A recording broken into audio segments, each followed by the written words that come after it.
നമസ്കാരം. ഭരണകക്ഷി MLA നിരന്തരം ബോംബ് പൊട്ടിക്കുമ്പോൾ വലിയ പ്രാധാന്യം കൊടുക്കുന്നുവെന്ന് മുസ്ലിം ലീഗ് ദേശീയ general secretary Kunhalikutty. PV Anvar MLAയുടെ നിരന്തര ആരോപണങ്ങളെക്കുറിച്ചായിരുന്നു കുഞ്ഞാലിക്കുട്ടിയുടെ പ്രസംഗം. മുസ്ലിം ലീഗിന്റെ നേതൃത്വത്തിൽ മലപ്പുറം SP ഓഫീസിലേക്ക് നടത്തിയ പ്രതിഷേധ മാർച്ച് ഉദ്ഘാടനം ചെയ്ത് സംസാരിക്കുകയായിരുന്നു അദ്ദേഹം. താനൂർ ജിഫ്രിയുടെയും മുൻ SP-യുടെയും കാര്യം ലീഗ് നേരത്തെ പറഞ്ഞിരുന്നുവെന്നും കുഞ്ഞാലിക്കുട്ടി പറഞ്ഞു. മാധ്യമങ്ങളൊക്കെ ഇപ്പോ ഭരണകക്ഷി MLA നിരന്തരം ബോംബ് പൊട്ടിക്കുമ്പോൾ വലിയ പ്രാധാന്യം കൊടുക്കുന്നുണ്ട് എങ്കിൽ പോലും ഇതിനേക്കാൾ എത്രയോ ഗൗരവത്തിൽ ഇവിടെ അരുതാത്തത് നടന്നുകൊണ്ടിരിക്കുന്നു എന്ന് ജനങ്ങൾ മാലോകർ മുഴുവൻ അറിയുന്ന അത്ര ഉച്ചത്തിൽ ഞങ്ങൾ ഈ പ്രശ്നം ഉയർത്തിപ്പിടിച്ചതാണ്. ഇവിടെ അരുതാത്തത് എന്തോ നടക്കുന്നുണ്ട്. ഒരാളെ ജിബ്രി ആ കുട്ടിയെ കസ്റ്റഡിയിലെടുക്കുന്നു. കസ്റ്റഡിയിലെടുത്തിട്ട് എങ്ങോട്ടാണ് കൊണ്ടുപോയതെന്ന് അറിയില്ല.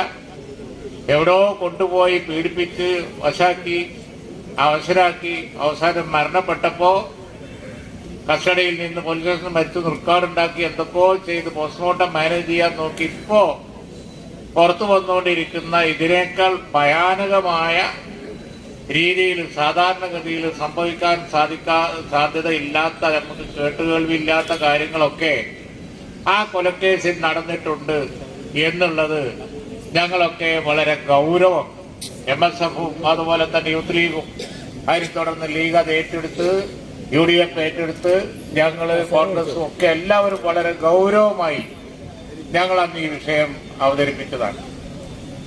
അന്ന് ആ വിഷയം അവതരിപ്പിച്ച് നിരന്തരമായി സമരം ചെയ്യുകയും ഈ SP-യെ അന്നത്തെ SP സുജിത്ദാസിനെ മാറ്റിയിട്ടല്ലാതെ ഞങ്ങൾ ഈ സമരം അവസാനിപ്പിക്കുകയില്ല എന്ന് പറയുകയും അതിനിടയ്ക്ക് നിയമസഭാ സമ്മേളനം വന്നപ്പോൾ ഞാനിപ്പോൾ ഓർമ്മ പുതുക്കുകയായിരുന്നു MLA-മാരോട് സംസാരിച്ചിട്ട്. ആ വിഷയം ഞാൻ നിയമസഭയിൽ ഉന്നയിച്ച് MLA-മാർ ഞങ്ങളെല്ലാവരും കൂടി മുഖ്യമന്ത്രിയെ പോയി കണ്ടു. മുഖ്യമന്ത്രിയെ കണ്ടുപോയിട്ട് അടിയന്തരമായി അദ്ദേഹത്തിനെ മാറ്റണം, അവിടെ അരുതാത്തത് പലതും സംഭവിച്ചുകൊണ്ടിരിക്കുന്നു എന്ന് പറഞ്ഞു. ഉടനെ തന്നെ മാറ്റാം എന്ന് ഞങ്ങളോട് സമ്മതിക്കുകയും തിരിച്ചു വന്ന് ഞങ്ങൾ മാറ്റിക്കൊള്ളാമെന്ന് പറഞ്ഞ നിലയിലുള്ള കാര്യങ്ങൾ പാർട്ടി അറിയിക്കുകയും ചെയ്തു. പക്ഷേ മാറ്റുന്നത് കാണാനില്ല. പിന്നെ കുറേ ദിവസം കഴിഞ്ഞപ്പോൾ നീട്ടിക്കൊണ്ടുപോയി തന്നെയാണ്. അങ്ങനെ വന്നപ്പോഴാണ് ഇതുപോലെ നീട്ടി കൊണ്ടുപോയി അവസാനം ഞാൻ അഭിമാനത്തോടു കൂടി പറയുന്നു, ഇന്ത്യൻ യൂണിയൻ മുസ്ലിം ലീഗിന്റെ ആ സമരവും മധ്യസ്ഥാനത്തിന്റെ പുറത്ത് SPF-നെ മാറ്റേണ്ടി വന്നു എന്നുള്ളത് ഒരു വസ്തുത. മാറ്റി പിന്നെയും പോയിട്ട് ഇങ്ങോട്ട് തന്നെ വരാൻ നോക്കി. ഇപ്പൊ രണ്ടാമത് നമ്മൾ സമരം തുടങ്ങുമെന്ന് പറഞ്ഞപ്പോ പിന്നെ ഏതായാലും ഇവിടുന്ന് പോയി. അപ്പോഴേ ഞങ്ങൾക്ക് മനസ്സിലായി ഇദ്ദേഹം വളരെ അസാധാരണമായി പ്രവർത്തിക്കുന്ന ഡിപ്പാർട്ട്മെന്റിൽ വാസ്തവത്തില് ക്രിമിനൽ ആക്ടിവിറ്റീസിന് നേതൃത്വം കൊടുക്കുന്ന ഒരാളാണ് എന്ന് ഞങ്ങൾ അന്നേ പറഞ്ഞതാണ്.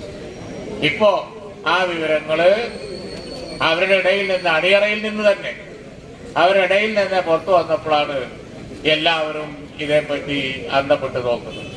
നേതാക്കൾ തന്നെയാണ് ഇന്നത്തെ യാത്രയിൽ മുഴുവൻ പങ്കെടുക്കുന്നത്. ജനപ്രതിനിധികളായവര്, പാർട്ടി നേതാക്കൾ വളരെ ഗൗരവത്തോടെ യൂണിയൻ മുസ്ലിം ലീഗിനെ സംബന്ധിച്ചിടത്തോളം ഞങ്ങൾക്ക് അതാത് സമയങ്ങളിൽ അതാത് വിഷയങ്ങൾ ഉത്തരവാദിത്തപൂർവം അതാതിന്റെ ഗുണദോഷങ്ങൾ അനുസരിച്ച് ഉയർത്തിപ്പിടിക്കുന്നുണ്ട്. ഒരാളെ ജിബ്രി ആ കുട്ടിയെ കസ്റ്റഡിയിലെടുക്കുന്നു. കസ്റ്റഡിയിലെടുത്തിട്ട് എങ്ങോട്ടാണ് കൊണ്ടുപോയതെന്ന് അറിയില്ല. എവിടോ കൊണ്ടുപോയി പീഡിപ്പിച്ച് വശാക്കി അവശരാക്കി അവസാനം മരണപ്പെട്ടപ്പോ കസ്റ്റഡിയിൽ നിന്ന് പോലീസ് സ്റ്റേഷനിൽ മരിച്ചു നിർക്കാടുണ്ടാക്കി എന്തൊക്കെയോ ചെയ്ത് പോസ്റ്റ്മോർട്ടം മാനേജ് ചെയ്യാൻ നോക്കി ഇപ്പോഴമായ രീതിയിൽ സാധാരണഗതിയിൽ സംഭവിക്കാൻ സാധ്യതയില്ലാത്ത നമുക്ക് കേട്ടുകേൾവില്ലാത്ത കാര്യങ്ങളൊക്കെ ആ കൊലക്കേസിൽ നടന്നിട്ടുണ്ട്.